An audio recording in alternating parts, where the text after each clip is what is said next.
we're gonna play this video of Laura Ingraham. This is something that I've covered many times on the sports division at this network.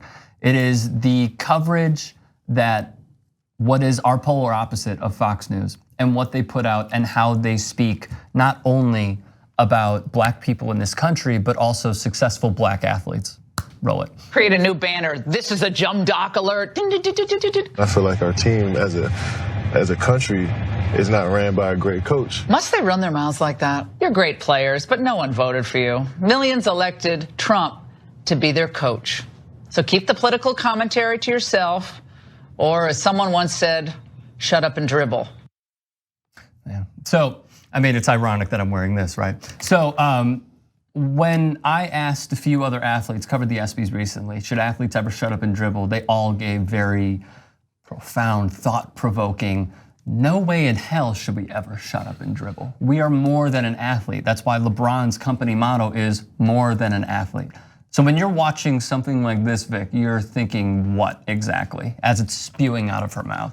Well, the first thing that came to mind to me was how Trumpian and funny it was that she said, or as someone once said, and proceeded to quote herself. You know what I mean? No question. I mean, I'm like, when I see that, I know the face. I know the approach. I know the tone, just the way her eyebrows, it looks like racism. You know what I mean? I'm like, this is what racists look like in my life when they've said racist things to me, you know? And that's what it is. It's like, I didn't go to an NFL game ever since, you know? I haven't stepped back foot at Soldier Field because I'm like, man, I'm not about that modern day slavery and that idea that, you know, we're gonna be calling black people nappy-headed hoes and SOBs. You know what I'm saying? And really just degrading them while making this big money off them. You know what I'm saying? It goes into the college sports as well. It's like, in general, the whole industry is a bunch of very strong, athletic black men who are literally owned by a few crusty old white guys. If that doesn't scream plantation,